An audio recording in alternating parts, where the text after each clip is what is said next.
Welcome, ladies and gentlemen. Welcome back to a Mel Gibson podcast. Today we hug the cactus with the great Craig Cohen.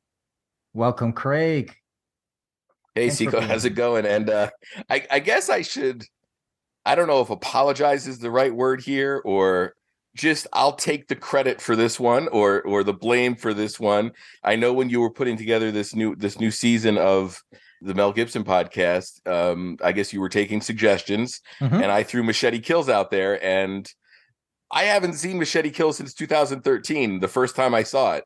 And I got a little nervous because the first half of the movie, we don't get much Mel, and I was like, "Oh man, Seiko's gonna kill me." But thankfully, that second half we get a lot of Mel, and it's some good stuff. He makes more than make up for being the jaws of the first half.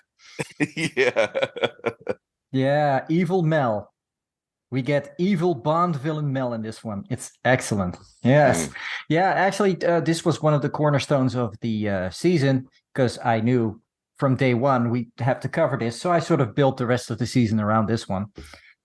This is fun season. This is Mel having fun in front of the camera.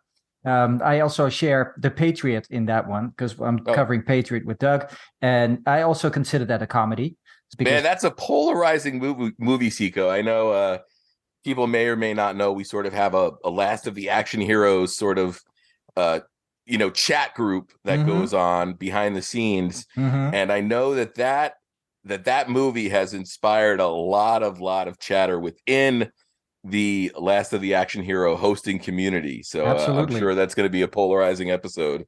As I am a polarizing podcaster and Mel Gibson is a polarizing subject. So, hey, what can I say? You guys are the rice, I'm the spice. Real So, quick, I guess before we get too deep in it, this mhm. is through the lens of 2022. This is a polarizing movie because Oh, you've yes. got you've got Mel, who's never really fully recovered from the problems he had a dozen years ago at this point. Hmm. He sort of settled into the career that he's going to have now, probably for the remainder of his career. But you've also got Amber Heard, Oh, who we oh, just went through the whole Johnny Depp trial with. And yes. then at the end of the movie, we get a surprise cameo that I didn't even remember, and probably because in 2013 I didn't know who the guy was. Hmm. And I guess we'll get to that when we get to that part of the movie. But man, watching this movie in 2022, there was a lot where I was like, man, in 2013, people had no idea, myself included. Yeah, Robert Rodriguez sure can't pick him. uh, the thing I like about this movie, Seiko, more than the first Machete is, I Hmm. think most people know that Machete sort of developed from that fake Grindhouse trailer on the movie Grindhouse that Yes. that Tarantino and Rodriguez did together. So Hmm. when it was time to make Machete, Rodriguez sort of had to build a movie around that trailer, Hmm. which handcuffed him a little bit, I think. And then also, he didn't direct the first Machete. So I think right out of the gate, you had two problems. Hmm. And the thing I like about Machete Kills is Rodriguez is sort of not handcuffed by a trailer concept. And also, he's directing. And when Hmm. Rodriguez directs a movie, you can tell he's directing a movie. Oh, absolutely. It does not get more schlock when Robert Rodriguez is directing. Yeah, it's funny. You mentioned Mel's sort of Bond villain type approach to the role. Hmm. This movie, and it's so funny. After I watched this, I was so inspired by the feel of it. I actually popped in a Bond movie and watched just a random Bond movie because this really was like Rodriguez making a schlocky sort of B grindhousey type of Bond movie with Machete as Bond. And Yes, and I mean, man, the I Mexican wish they Bond, yeah, I really. wish they made more films like this, man. I really do. So do I. I feel bereft that he never made the Machete Kills Again in In space. space. Yeah. Was so when did you first see this? Tuesday. Okay, awesome. I came Nice. to it a virgin. actually, like I said, I haven't watched this since 2013, and I actually had a really cool theatrical experience with this one.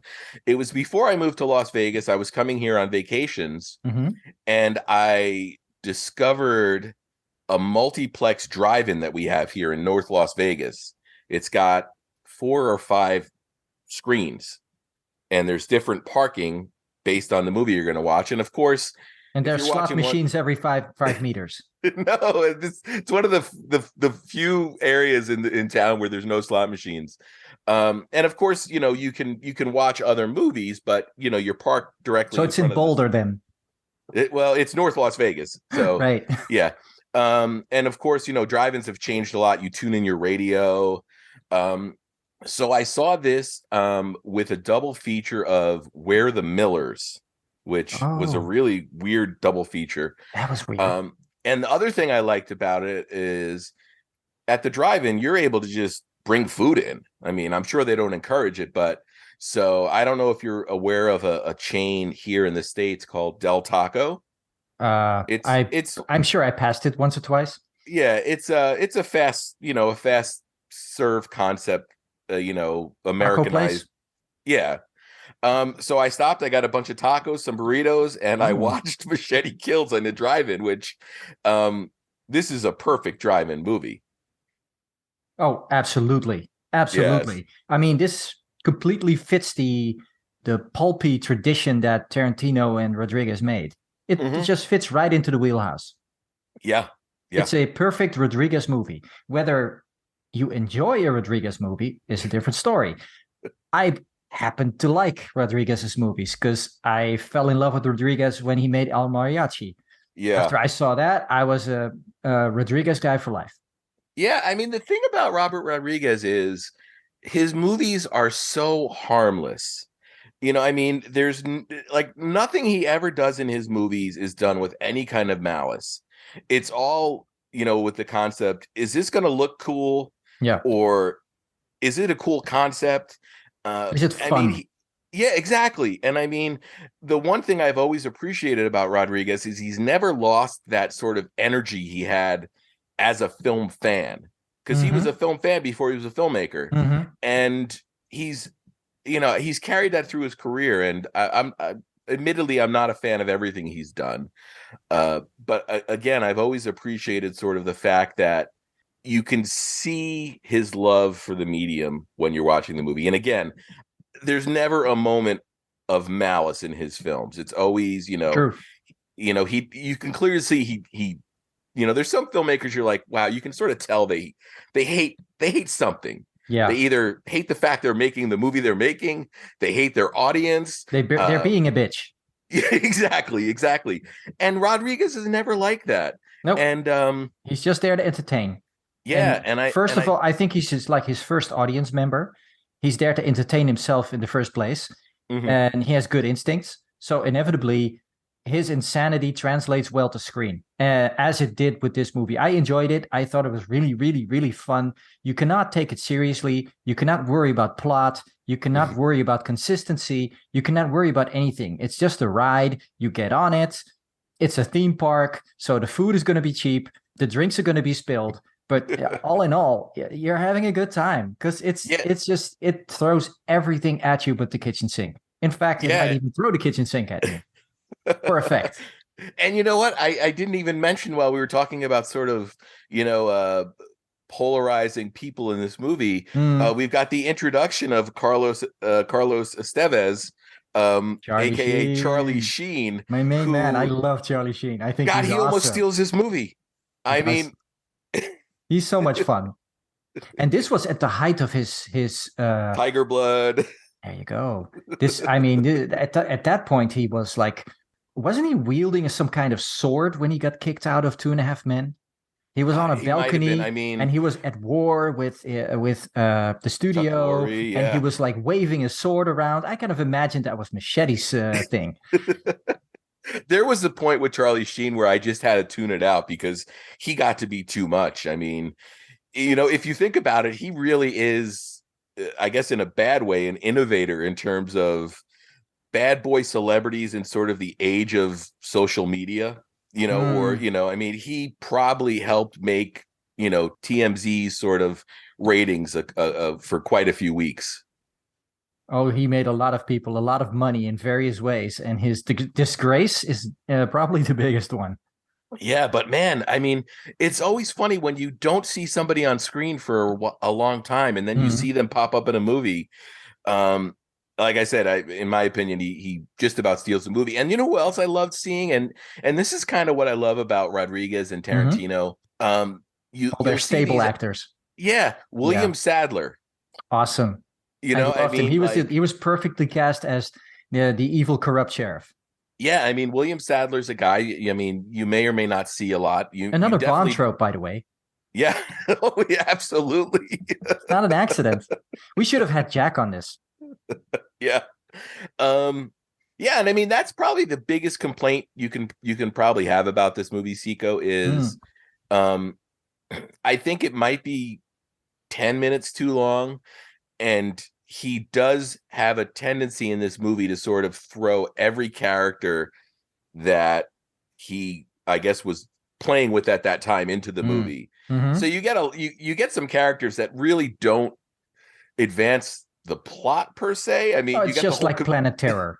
yeah. It really is. You get scenes that are just there because he has the right people to make the scene work. And the scene works, but it just has no business in the movie. Yeah, And I mean that's pretty much, you could argue, the whole point of the Chameleon. It's because he's definitely, like, oh, I've got Walt Goggins, I've got Cuba Gooding Jr., yeah, I've got Lady yeah. Gaga. He You adds know? nothing. It adds nothing to the plot. It's completely meaningless. It But has no stakes. It has no consequences. but it does have a great joke payoff. It's You, immense. what a Canadian Mexican. I mean, that's what a brilliant punchline to a joke that runs through that whole movie with the chameleon. But I mean that's probably my biggest complaint about this movie is it had a tendency to just feel a little like it went just a little too long. You could argue it's self-referential to the genre too much. Oh yeah, uh-huh. There are too many in jokes. If you're not a real Rodriguez aficionado, if you're not into like his style of movie making and basically what he's channeling, then a lot of stuff is not going to land. And I think the main problem, and that's why this movie wasn't a success, sadly, is in the end, he was making the movie for himself. Mm. He didn't have an audience in mind because there's no particular audience he's catering to. You could say, well, it's catering to Mexican Americans. Maybe, I don't know. There's too much stuff in there where he's just basically taking the piss at Mexicans, So in many ways, this is kind of the first modern movie in terms of we make a movie and we don't care about our audience. We're making the movie because we feel this movie is important to us. Yeah. That's a slippery slope. The Marvel movies went down, and things like Ghostbusters went down, and a lot of IPs went down. Mm. You could arguably say that this is one of the first ones that, maybe he could have thought about who am I making this movie for? And then more people would have shown up because there's enough in here to show up for. Yeah. Yeah. I mean, the other good point there is I think the fact that he was able to make this movie without a lot of sort of, I guess, interference is the fact that, yeah, granted, it didn't set the box office on fire, and it didn't have a great theatrical run, but it cost around $20 million to make. And in 2013, even a $20 million movie, that's a bargain. That's almost indie money. Yeah. So, I mean, I think, when you're not spending a lot of money, people have a tendency to get out of your way because they're not as concerned about the return on their investment. And the other thing is, I'm not sure there's a lot of filmmakers that could have made this movie for 20 million and have it look the way it did. And that's another thing that Robert Rodriguez is he does really make great stuff at. look like $1 million. Yeah. And then also he's able to call in, actors that he gets Jessica Alba for probably 2 days. He gets I forgot the girl that plays Sofia Vergara's daughter, Vanessa something, I think her name is. Yeah. It probably means more to you than she does to me. Yeah, but I mean, like, these are actors that, the chick who got killed and thrown out of the helicopter. Yeah. Right. I mean, those are people that, it was probably a matter of Rodriguez picking up the phone and saying, "Hey, you want to have, come down to Austin or whatever for 2 days and have some fun." And they were gung ho for it. Whereas, a lot of those people would have been like, "Oh, you want me in your movie? Here's my rate or whatever." Yeah, Lady Gaga was gagging for it and desperate, and I'm sure she would have been in every scene, and was probably there at 5:30, and was one of those people who just wouldn't leave the set when they were done. Please give me another scene. Please write me more. You can tell. Mm-hmm. Do you like sort of even the intro of this movie was kind of very Bondy in that you have, especially the later Bond movies kind of started to do this where, I kind of like the old Bond movies where for the most part, the opening sequence wouldn't have anything to do with the rest of the movie. No. Well, funnily enough, the movie I watched after this was Diamonds Are Forever, which has a Vegas connection, of course. Obviously.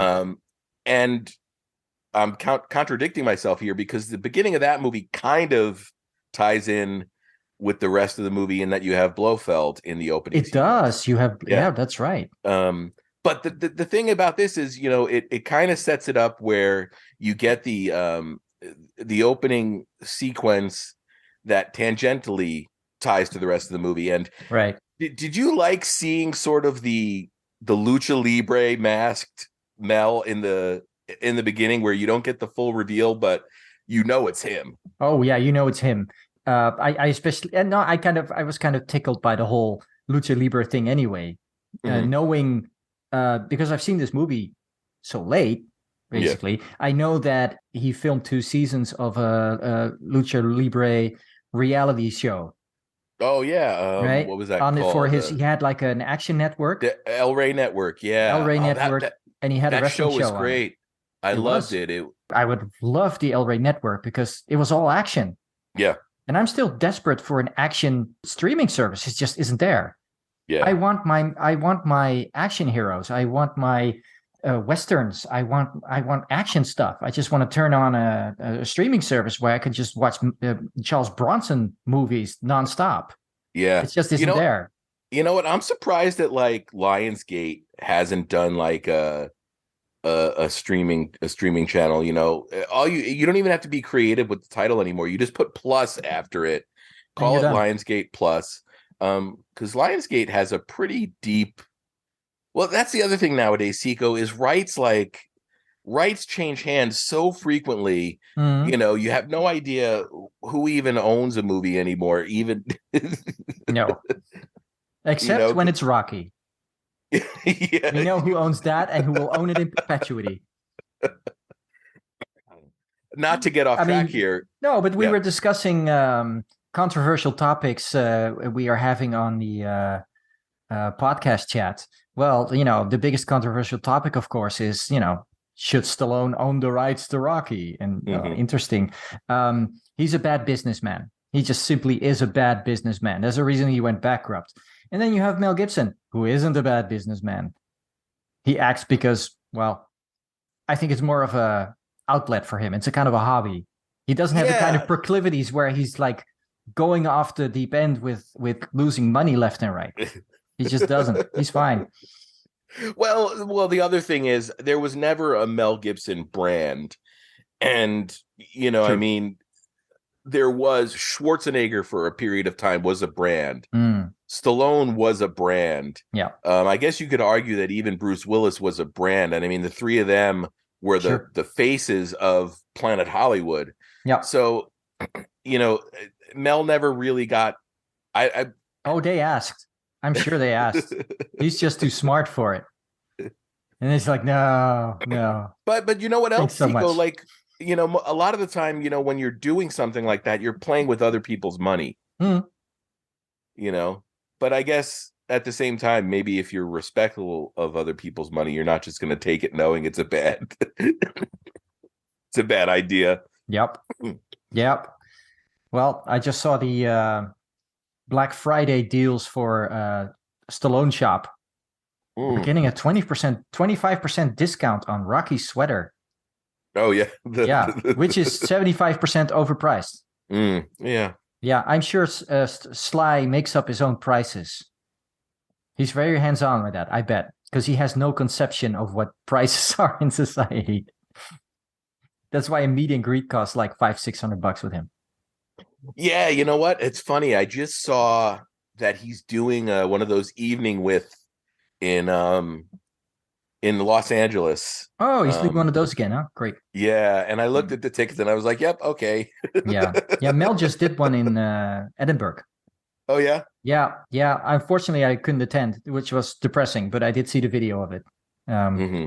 I'm on the Mel Gibson fan pages and someone posted it. So it was great. It was kind of fun because he's kind of like Scotland's favorite son, Yeah. even though he made Braveheart.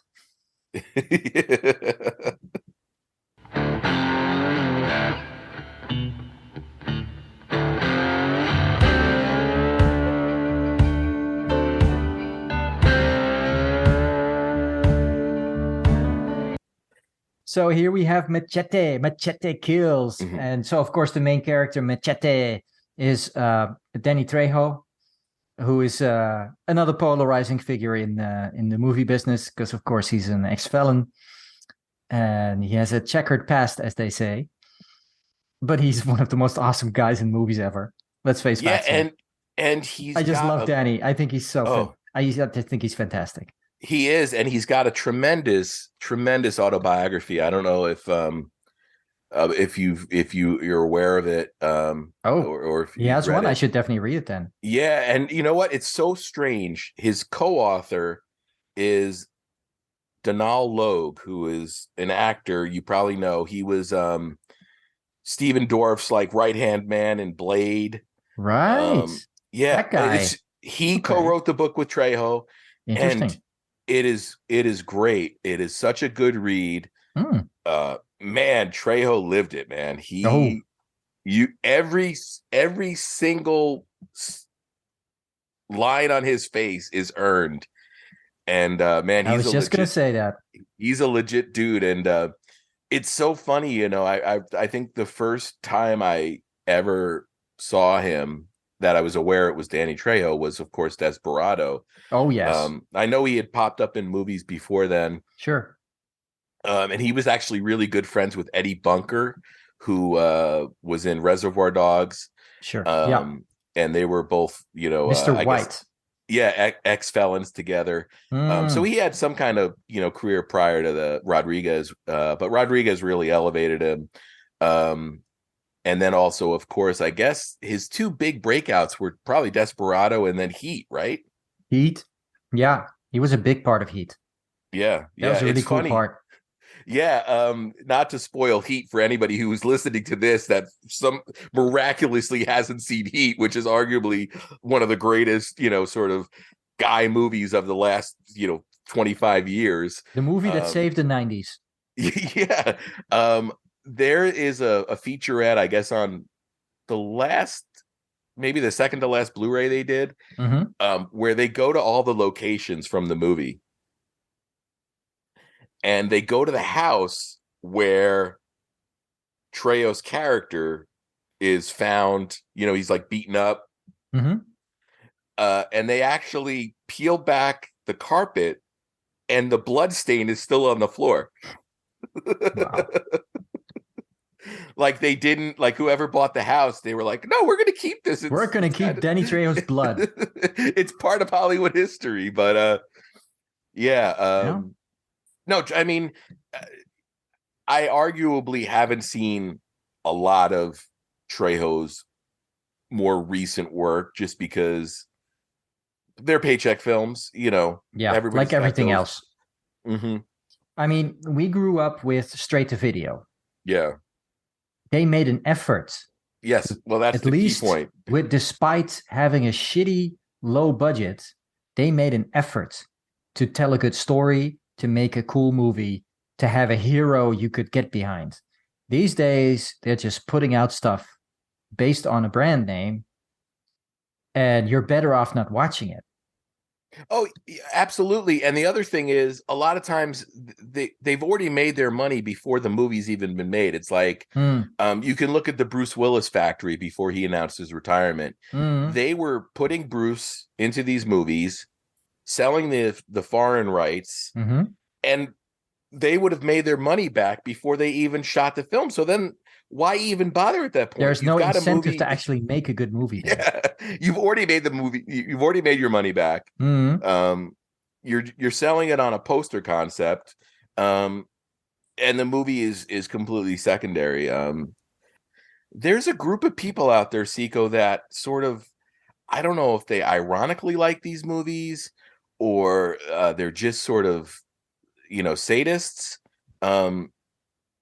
But I just don't get it. I mean, I'm trying to remember one of the Bruce Willis sort of paycheck movies that Oh, the I Doesn't sat See through. Made? Yeah, and Please. yeah, it's one of those ones where you watch it and I'm just like, I can't see it. I mean, I understand, the whole, so bad it's good type of concepts, but But it's the not. worst thing a movie can do, in my opinion, Mm. and this is when people talk about the worst movies ever made. Mm-hmm. My main argument is always, if the movie isn't boring, it's done its job. And that's why people throw around the, Plan 9 from Outer Space all the time when they're talking about worst movies of all time. Mm-hmm. Plan 9 from Outer Space is entertaining as hell. So Yep. right out of the gate, you can't call it the worst movie ever made because it is a fun movie to watch and it's short. When a movie feels like it's twice the length it is when you're watching it, Mm-hmm. that's when we can start talking about worst movies ever made. Yep. So here we have Machete Kills. So Machete is captured by some sheriff and he's being hung, which is a ridiculous scene. So he's just hanging there and he's not dying because Machete apparently can't die. He's some kind Oh of my goodness, super it's so zombie. great. Yeah, it's so great where you just see the eyes Yeah, tracking him back and tracking forth. him across the room. And then, of course, the president calls.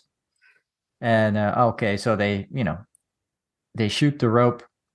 So, and he doesn't fall. He just lands on his feet like boom. Badass. Machete doesn't fall. Machete lands on his feet. And those guys have a grudge. So, of course, at some point, when he's trying to get back into the United States as an American citizen, because that's what's promised to him, that's apparently a motivating thing. Yeah, I doubt that motivated Machete at all, because I don't think he gives a flying fuck about being an American. mm-hmm, But he has his intrinsic motivation to save the world. mm-hmm. That somehow motivates him, because that saves Machete too. So then he's motivated. Yeah, because at that point he doesn't even know that was it Vox? Was that Mel's character's name? That's Vox? Mel's character, yes. Yeah. At that point, he doesn't even know that Vox is the one that killed Jessica Alba. He doesn't. No, so he doesn't learn that until way towards the end of the movie. So that's even funnier. Yeah. That's a Easter egg. Yeah. Yeah. So I guess Not a plot hole. It's an Easter egg. Yeah. So there's missiles pointed at Washington. Yes. And that's the whole incentive to bring Machete in. And that's we're going to ask $100 million. Yeah. That kind of thing. But the other thing that's cool about this is we sort of get like a John Carpenter influence a couple of times in this movie. And one of them is sort of we'll clear your record, Snake Plissken, Escape from New York style. It was screaming Escape from New York, especially getting over the wall. And yeah. Well, and then even when we get the ticking clock later in the movie, there was a lot of Escape from New York or John Carpenter type nods in this movie, including the music at certain points, which I absolutely love. Anytime that John Carpenter gets the rub, if you will, I'm all for it. So am I. Because John Carpenter is brilliant. He should have made more action movies, because Big Trouble in Little China is still my favorite movie ever. Right on. Yeah. But here we have a movie written by Robert Rodriguez, produced by Robert Rodriguez, directed by Robert Rodriguez, soundtrack by Robert Rodriguez. It's a minor, as well. Yeah. It's a minor miracle he isn't starring in. Yeah. That's another thing he's been smart with. He knows he can't act. He knows where it ends. Yes. He knows he can't act. That's a good thing. you could try to explain the plot, but there's no point in following the plot. Yeah, I mean, it's just basically the plot is an excuse to get him from action set piece to action set piece, and Precisely. we're introduced to his handler, played by Amber Heard, who's Yes. Miss San Antonio, which is her Amber cover. Heard when she was still hot, right? And still fairly. This might be her best movie I've seen her in, because Sure. if you watch her in Aquaman, it's one of the worst performances ever. Wooden, just nothing there. Here, I don't know. suspect she was already a drunk by then. Maybe. But I mean, you get some great scenes with her here, and the fight between her and Michelle Rodriguez at the end. That's really enjoyable. Yeah, I mean, there's some great dialogue there. It's a pretty well staged girl fight, if you will. Sure. Yeah, it's I love the part where she just rams the knife into her dress. Yeah, slices the dress down. Yeah, to get more mobility. To get more, yeah, right. And that's after fantastic. that's after we've had Robert Rodriguez rip himself off. Mm-hmm. He loved the gunfighter with the blind gunfighter concept so much from Once Upon a Time in Mexico. He did it again with Michelle Rodriguez. But yeah, I mean, this is, as I said, a little too self-referential. Yeah, but really, this is just a setup to get him to all the different set pieces we need, because so he gets with his handler. We learn that he has to go to Acapulco to get at that point they think it's the resistance guy that's got the missiles pointed on Washington. Yes, the revolutionary, who is also the head of the cartel. Yeah, and he's the revolutionary and a head of a cartel in the same person, because he has multiple personalities. And we learn later he's also a secret agent working for the government as a third personality. And the reason why he's a evil cartel guy is because he was traumatized by seeing the death of his family. Then he went nuts. Only in a Rodriguez sort of movie. Well, don't think about that too much. What part of his personality is speaking currently? The actor doesn't really care. He's just sort of phoning that in. I mean, he's basically playing the same guy in every scene. So there's no real difference between the revolutionary and. Well, it's funny because Machete even asks him. He says, who am I talking to right now? Yeah. And then we get a very Carpenter-esque moment where he has wired the missile into his heart. Mm-hmm. So if his heart stops, the missiles will launch, or the missiles would be activated. Yes. Which adds a whole nother layer of complexity to this whole story for Machete, because now he can't just kill the guy and disable the bomb or the missile. Of course the guy is dead. And Mel Gibson has the guy's heart in a little encasing to keep it pumping. The ticking clock gets a little slow at one point. It does. I could have sworn there was a moment where they have like 4 hours left and we have a whole overnight period. Mm-hmm. I think they paused it at some point. Yeah, but man, you get at this, it's like an Aztec pyramid on a mountain or a hill overlooking the water in Acapulco. Mm-hmm. You got some great action beats here. You've got the baddie, sort of sidekick. Yeah, who we learn later on is just the guy who gets cloned 20 times. And you get a great couple of fights between him and Machete. The first where he basically disembowels him and then uses disembowels him and throws his sort of intestines up into the blades of a helicopter. Yes, and then he gets dragged into the helicopter. We've got a couple of helicopter. This movie has the greatest helicopter gags ever thought of. Yeah. Well, and then we get there's the like other this one part where basically Machete has this little what is it? It's kind of like a fish line, kind of a grapple hook fish line kind of thing. And so he throws that into the helicopter and it gets lifted off the ground and decapitates all his enemies.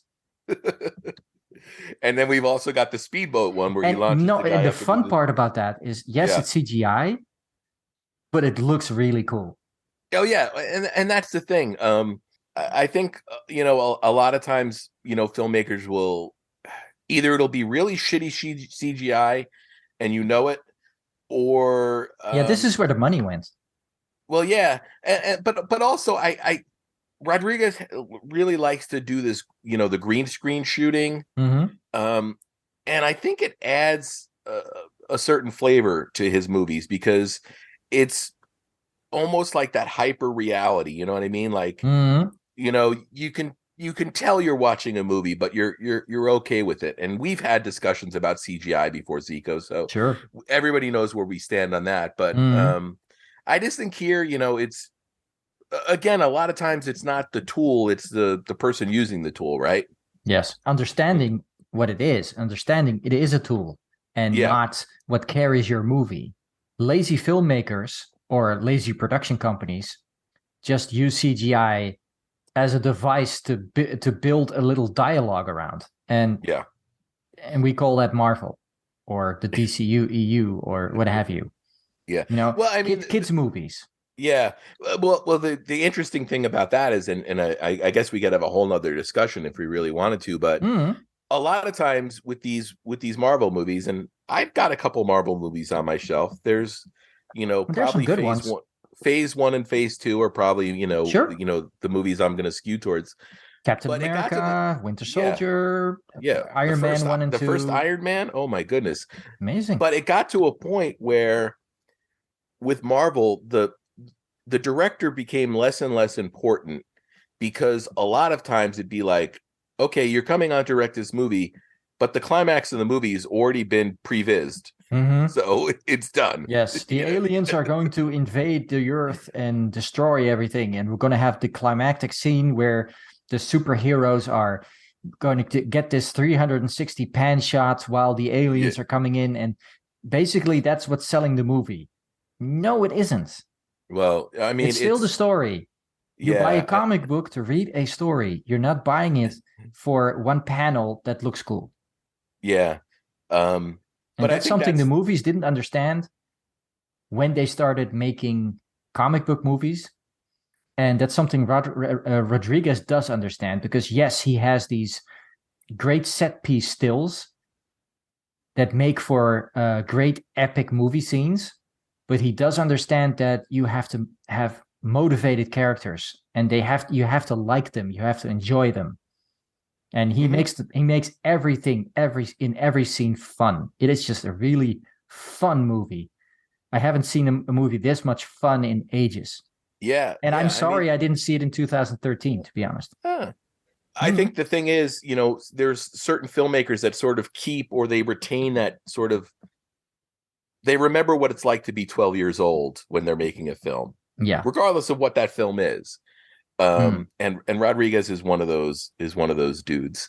Um, Yes, and I the thing is, there is a depth to his filmmaking, but it's a very Spanish style of filmmaking where you have a lot of absurdity woven into the storyline and woven into the way they present the movie and tell the story, where you have like this kind of almost mystical way of telling the story. mhm. And you see that a lot with Pedro Almodovar. You see it a lot with Julio Menem. You see it a lot with other Spanish filmmakers, and you also see that with Rodriguez. There is a very sensitive, emotional undercurrent to everything he does. There's a lot of depth to it, Mhm. but what you're being presented with is something very superficial. So you tend to focus on that.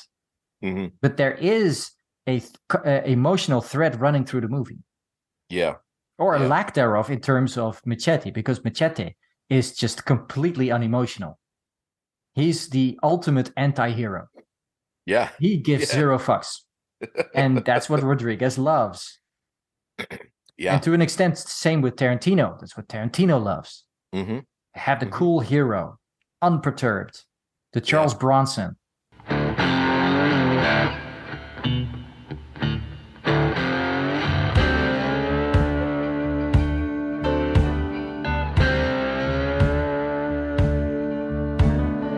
So it's about 50. I think I checked my counter on the on the TV when Mel finally shows up for real. Mhm. Yeah, It's about what 48 minutes into an hour and 47-minute long movie. pretty much. Yes. Yeah. When But finally Mel takes the stage. and then we get, I mean, he's in it for a good portion from that point on. Mhm. And Yeah.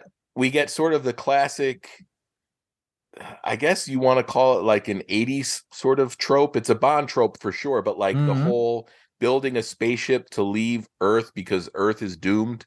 Yes. And he's going to make sure it's doomed. And he Yes. didn't tell anybody. And then you have the reveal that he's actually the mastermind behind the end of the earth. And they turn that entire thing around and they turn it into a gag. It's fantastic. In many ways, this builds on Austin Powers. Austin Yeah. Powers spoofed Bond in the most effective way. Rodriguez took a look at that and said, I'm going to put a little Rodriguez twist on this. And he does. It's really fun to watch. I really enjoyed how Mel was utilized. There's no redemption in his character. He remains evil. Yeah. And his real motivations aren't really explained. Yes, he's clairvoyant, apparently. He can see the future because of some weird accident, because of some... Mhm. And that's why he's such a brilliant inventor, because he basically... it's kind of like if we had Back to the Future, Mhm. right? And we would have like the DeLorean, and we knew about the future, and we could go back to 1955 and introduce gadgets there. We Yeah. would be brilliant. We would be the Elon Musk or the Steve Jobs of that time. When in reality, we're just getting gadgets from the future. And he in the movie, that's what he does. He has sort of a clairvoyance, so he can see future inventions. That's sort of how they explain it. It doesn't make any sense. When you're like a sci-fi nerd, you poke holes in it, it just won't stand up to scrutiny, but it is fun. It is cute. Yeah. Kind of, well, okay, It was an excuse to showcase the inside out gun, right? right. The inside out gun. And So yeah, you remember get, the movie Doom? oh yeah, Yeah, that we're like the last the Rock movie 30 minutes Doom. is a point of view video game shot. Yeah, Yeah. and The Rock thought this was going to be his great franchise, and he thought this is going to make my career, and it was the most boring thing ever.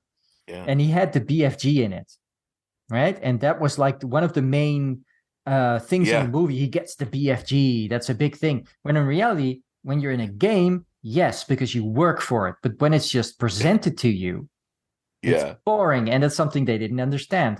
Whereas in this movie, Rodriguez understands how to create a MacGuffin like that. Mm-hmm. Right? Yeah. It's fantastic because it backfires, because it kills the guy who's supposed to dismantle the bomb in the heart that is encased in the case to stop the rockets from going off to destroy Washington. Mm-hmm. So it works out really well. Yeah. It's actually more important than the chameleon. Oh yeah, absolutely.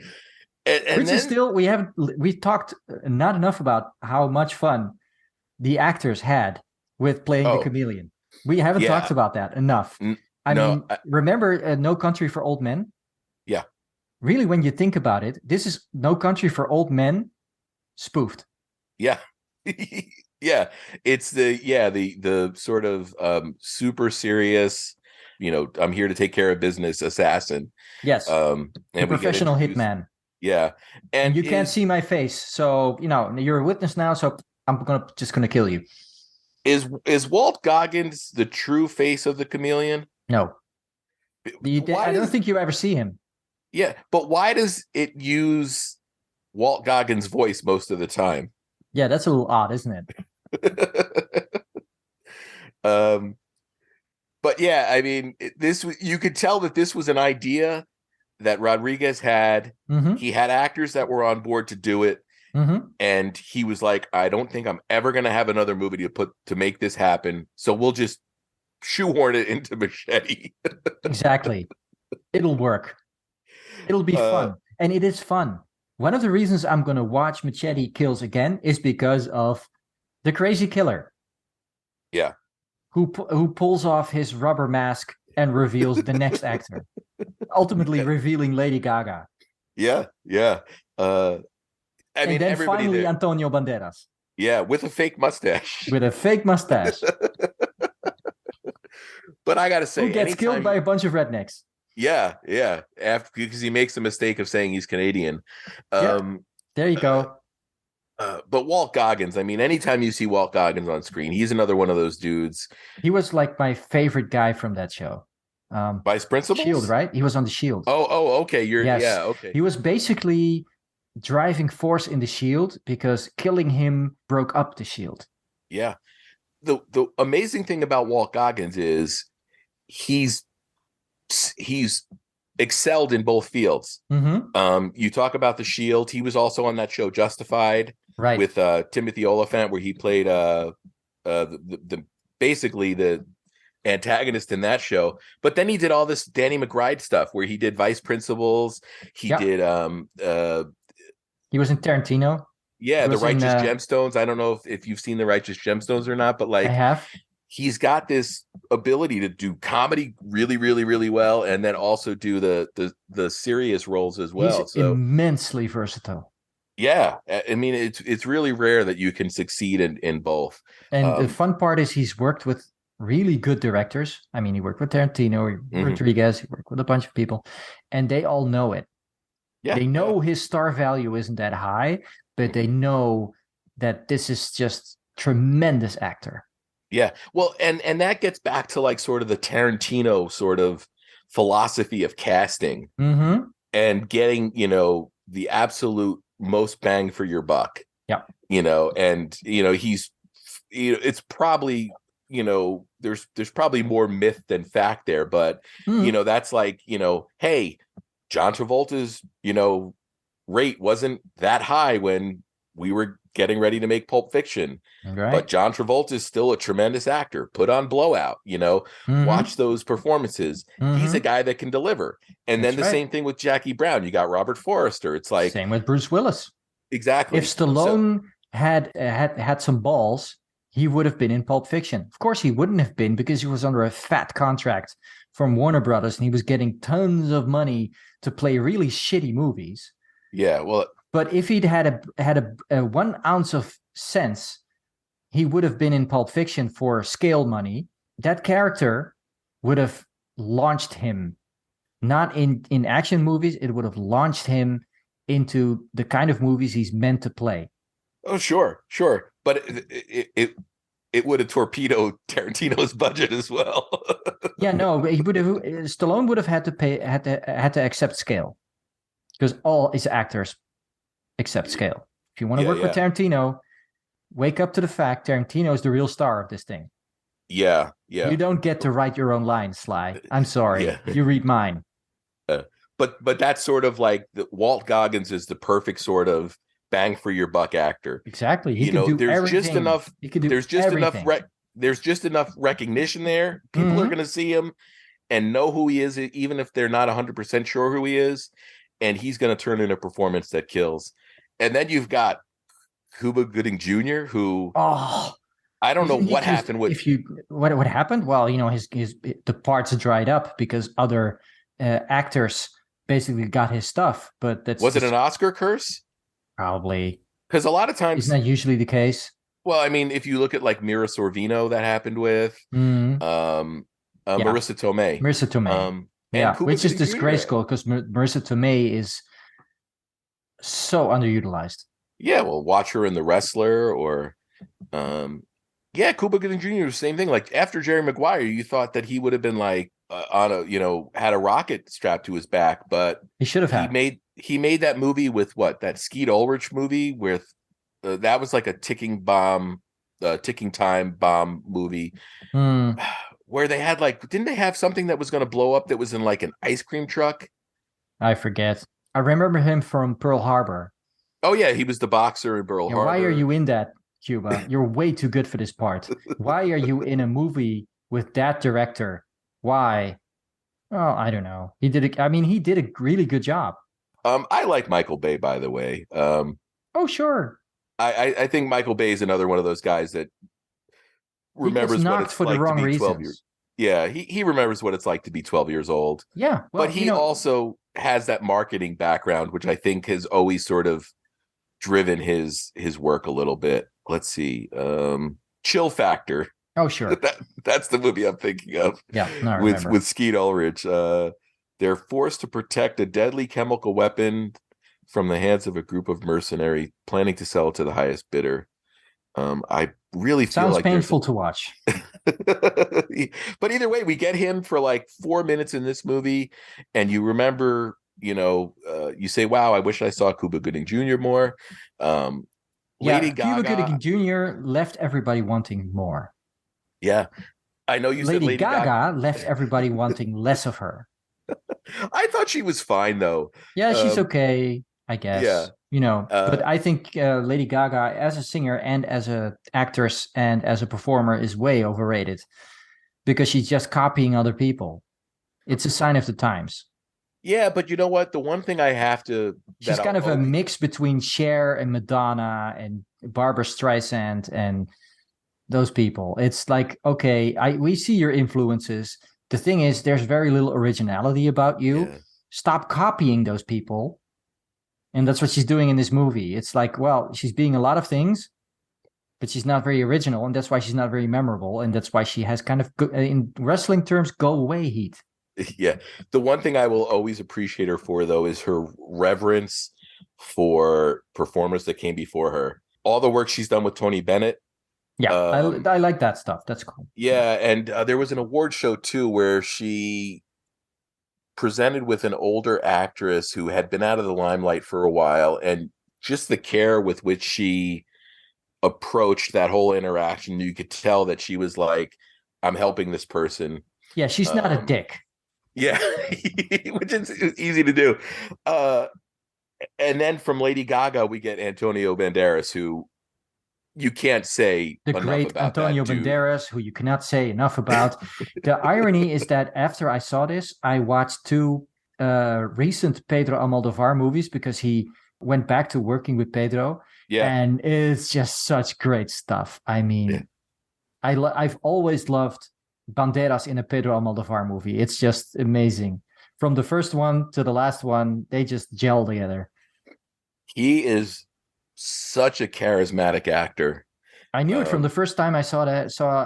I think the Spanish title is Atame, which is the English version is Tie Me Up, Tie Me Down, okay, where a extremely young Antonio Banderas kidnaps a porn actress, ties her up, hence Tie Me Up, Tie Me Down, and then she starts to work on him. She's drug addicted, so he has to score drugs for her, and he gets into all kinds of problems because he explains to her, "Look, I'm just tying you up because I want to keep you here because I want to get you clean, and because I'm in love with you, and we're gonna be happy together." And she's like, "No, no, no, no, no, that's not happening. You're gonna get me heroin," and that's the kind of the premise of the movie. And he gets like horribly beat up, and it's really cute. It's one of Pedro Almodovar's best. It's mm. one of the earliest movies, and it really launched Banderas. He's another actor you watch on screen and you can tell that he's having fun. He And has fun. He's immensely talented. And one of those guys who's like kind of gone under the radar and has been underutilized. Although I love him in The 13th Warrior. oh my It's goodness, yeah, yeah, it's one of those movies I really want to cover for the network. The 13th Warrior is just so awesome. It's one of yeah. in my opinion, Michael Crichton's best scripts. I know this technique had been used. I think it was the first time I really saw it in use and was like, this is the perfect way to do it, where you transitioned from the language they're supposed to be speaking Mm-hmm.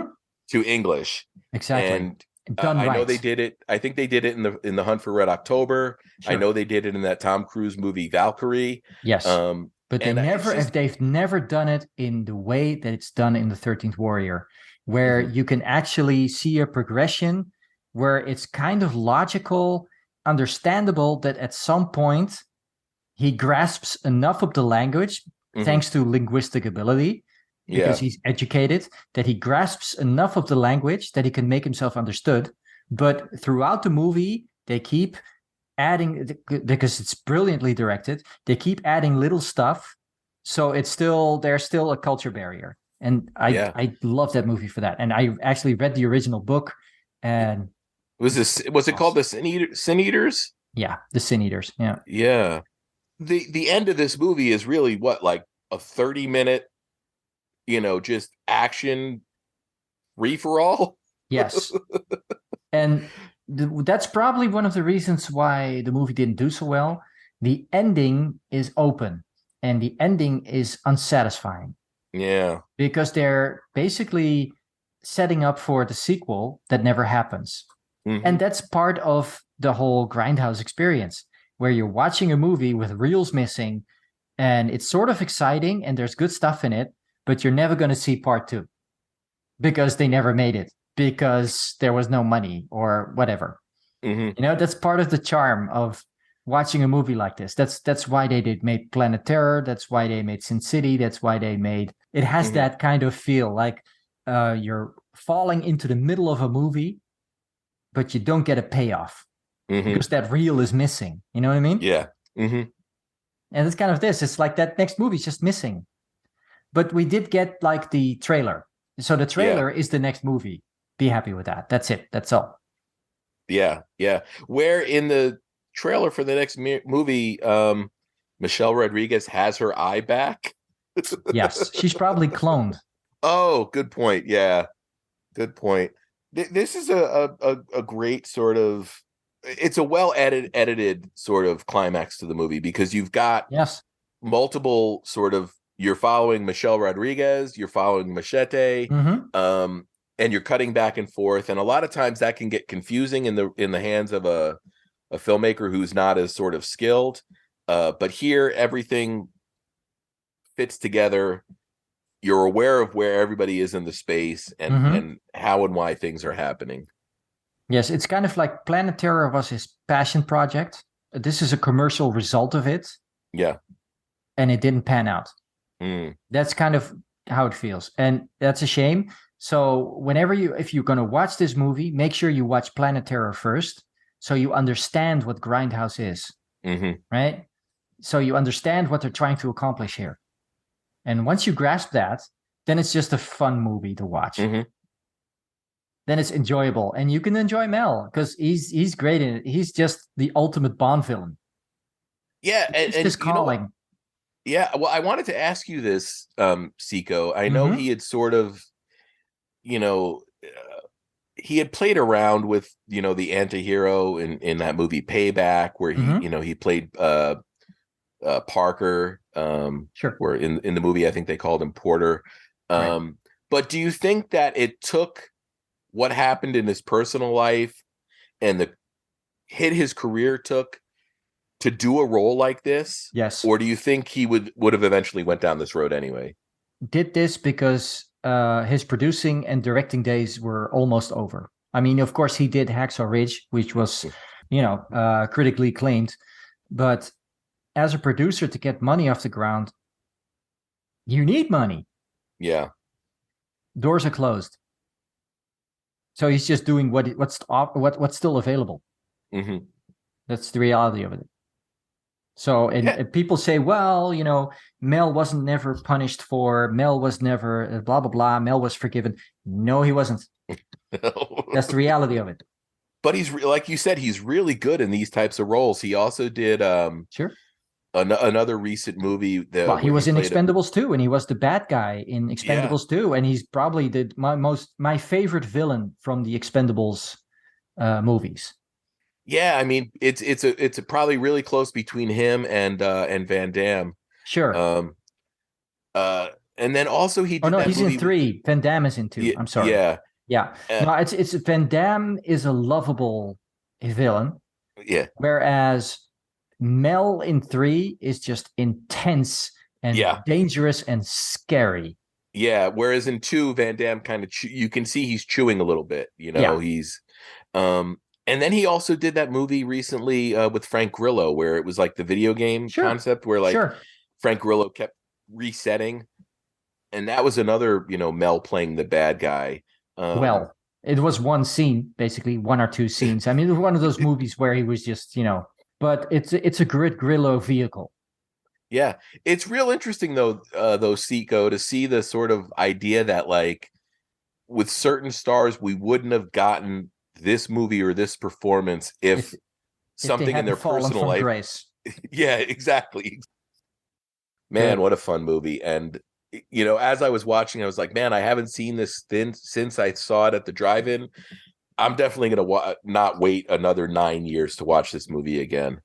No, me neither. I might not even wait another 9 days. I mean, this was amazing. This was so much fun. Yeah. Although it is kind of weird seeing the little girl from Spy Kids all grown up. Yeah. Yeah. It's a little awkward. It was, especially for like Rodriguez. It's like, man, you worked with her when she was a kid, and now you've got her wearing assless chaps. Like, I mean, but you're right. I mean, well, it is. Isn't that like basically just Hollywood in a nutshell? Yeah, for the most part. But I think you nailed it where you said he knows how to sort of capture, women that way. He knows what's interesting about a woman. Mm-hmm. And he brings out a lot of interesting facets to the actresses he works with. Because basically before this, I was not very enthusiastic about, the former Mrs. Johnny Depp. Okay, yeah. But watching her in this movie, it's like, oh, okay, so you did bring something to the table. Yeah. I'd say there's two movies that I've enjoyed her in. This one, of course, and then also the Nick Cage movie Drive Angry. I don't know if you've ever seen Oh, that sure. one, Yeah. which is another Drive Angry is a grindhouse movie. It is. Nick Cage is just a grindhouse movie in itself. Yeah, but I mean, the concept of Drive Angry is absurd. He's escapes hell to get vengeance for his dead daughter. I mean, no explanation given. He just drives out of hell. Oh, he drives angry. Yeah, but it's basically The Crow, but without the soul. Yeah. But those are the two movies I think Amber Heard turned in good performances. Yeah, and she was also good in Everybody Loves Mandy Lane. Okay, she was like a psychopath in that. Oh yeah, you know what else? And I own this on DVD. I've watched it once, and it was out of my loyalty to him that I did it. But she was also in John Carpenter's last film, The Ward. Yes, The Ward. Yeah, yes. Which is she actually demanded John Carpenter direct it. Yeah, I guess. Which was okay. Yeah, anytime John Carpenter gets a paycheck, I'm happy. It doesn't completely redeem that woman, but I appreciate her for that. Anyway, so that kind of wraps up Machete Kills. Thank you so much for doing this with me, Craig. It was just amazing. You're very welcome. I'm so happy you made me watch this movie. I'm glad because like I said, I wasn't sure where this was going to go when I threw this title out there for us to cover on this you season. Never know. So I mean, Doug, I'm sure thinks, The Patriot, it's my favorite movie. It made me get into history. I love that movie, and I've watched it, and you'll just have to listen to that episode to get my feelings on that one. But let's say, I have a different take. Anywho, so Greg, thanks so much for joining us on a Mel Gibson podcast. We always love you on this show. So what's next for you? Oh, goodness. More network shows. More network shows. Yes, well, we have our own little plans cooking up, don't we? Yeah. And aside from that, we've talked about John Carpenter a little bit. Around Halloween, I put out a real quick 3-song EP that was sort of inspired by John Carpenter, among others. Yes, I listened to that. That was amazing. Yeah, well, it was a fun little project. I gave myself a week to come up with as much music as I could, and I think it turned out really, really, really, really well. I'm really happy with it. And aside from that, and the podcasting, I'm working on my next sort of full-length instrumental music album, which should be coming out in 2023. So can't wait for that one. Been working on it a long time, Seiko. So I always appreciate being invited on this show. Podcasting is a tough beast, man, and you've got the hard part. I get the easy part. I get to come in as a guest and say what I need to, but now you've got to go and tell us what movie to watch. Yeah, now you've got to do all the hard work. So I always appreciate, and this isn't an elitist thing or anything, but people that don't podcast don't, I think, understand the amount of work that goes into producing a podcast that's worth listening to. And Seiko, you're doing it. Well, you're welcome any day. Thanks a lot. All right, take care. Take care.